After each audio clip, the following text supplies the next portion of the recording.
In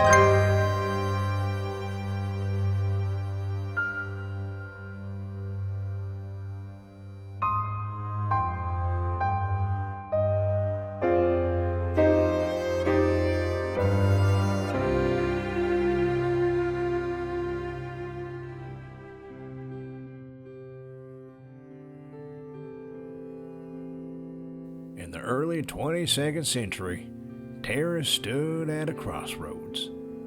Population was rising, resources tightening, and the political unity of the Terran Alliance was beginning to fracture. Ambition and distrust drove new ventures beyond the reach of the government control. Across the world, private groups and wealthy organizations looked to the stars and decided they would go there on their own terms. The Terran Alliance still claimed authority over human spaceflight and colonization, but its bureaucracy moved slowly, and many on Terra grew impatient. Corporations and private citizens began to fund their own off-world expeditions, a dangerous, legally gray practice, but one that promised freedom. This climate of private wealth, political fatigue, and unregulated exploration would give rise to a project both daring and tragic. The colonist jumpship, known as the Liberator. The Bolivar Foundation, headquartered on Terra, was a political and economic group of private individuals who sought independence from the Terran Alliance's authority. Its members, many from South America and Spain, believed humanity's future lay in free colonization, away from the bureaucracy of the Alliance. In 2128, they gathered volunteers, sold their possessions, and purchased a ship from McDonnell Lockheed, a private aerospace manufacturer operating within Alliance space. They named their vessel the Liberator, a symbol of hope and a declaration of self-determination. Hundreds of men, women, and children, engineers, scientists, and dreamers stepped aboard the Liberator in April of 2128. Their destination was a world beyond the reach of Terran laws. They transmitted one final message back to Terra, and then on April 26, 2128, they jumped. And they were never heard from again. The loss of the Liberator sent shockwaves through the Terran Alliance.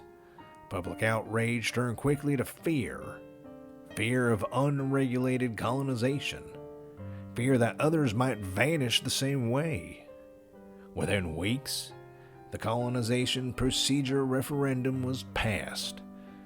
Under its terms, no colony could be founded without government approval. All future colony ships would fly under the Terran Space Navy and carry a registered transponder, and be overseen by official Alliance governors who were authorized to enforce their will, even by force of arms. Private colonization was over. The stars, once a symbol of freedom, were placed firmly under Terran control.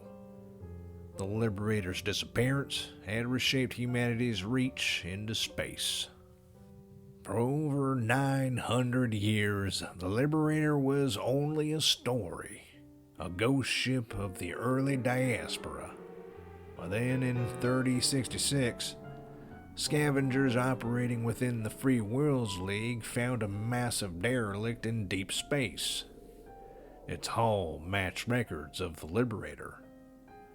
They found enormous holes in one of the cubic modules, signs of explosive decompression.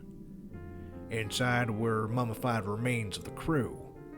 Log fragments suggested a reactor cascade and catastrophic hull breach. But there was something even stranger. The wreck lay more than 350 light years from Terra. That distance implies a single, colossal misjump. An error in hyperspace translation so severe that the ship had leapt far beyond its intended destination. The mainstream explanation would be the simplest. The Liberator's Kearney Fushida drive misjumped, a hyperspace translation error so severe it flung the vessel hundreds of light years off course. In the aftermath, its overworked reactors failed catastrophically, breaching the hull and killing everyone aboard. This was the worst case scenario for early jump ship travel, a tragic combination of navigational miscalculation and mechanical failure. But not everyone accepts the official story. From the very day the Liberator vanished, some whispered of government sabotage. The Terran Alliance had already grown wary of private colonization. The Bolivar Foundation's plan challenged the Alliance authority. So some believe the Alliance quietly ensured the ship would never reach its destination. Speculation centers on possible tampering with the drive software, or hidden charges in the reactor system before launch. No evidence has ever surfaced, but the timing, the ship vanishing just as the colonization procedure referendum was drafted, has fueled a century-spanning undercurrent of distrust. And then there's the wild card. Some believe the Liberator wasn't lost at all, that it was taken. Humanity in 2128 didn't know if it was alone in the universe. So some fringe theorists of the 22nd century argued that the Liberator's jump coordinates intersected with unknown alien-controlled space, that an advanced alien species intercepted the vessel, removed its crew, and left the derelict adrift centuries after as a warning or a message. There is, of course, no evidence whatsoever for this theory. No alien artifacts were found on the wreck. But the mystery of the Liberator's location, hundreds of light years off course, dead in the dark, has kept imaginations burning for generations. The Liberator's loss was not just a disaster. It was a turning point. In the aftermath, the Terran Alliance passed the colonization procedure referendum, locking the heavens behind bureaucracy and steel. Private colonization was outlawed. Every ship, every settlement, and every dream would now carry a registration number and an appointed overseer. They reshaped human law, fear, and hope. What remained was the framework for an empire, and the long shadow that would give rise to the Terran hegemony. A single misjump, a vanished colony, and the stars themselves became a symbol of both wonder and warning. The Bolivar Foundations dreamed of freedom among the stars.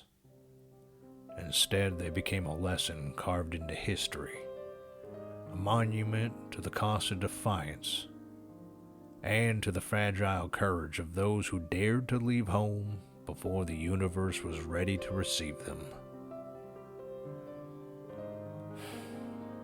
Now the Liberators drift alone, a tomb and a question mark,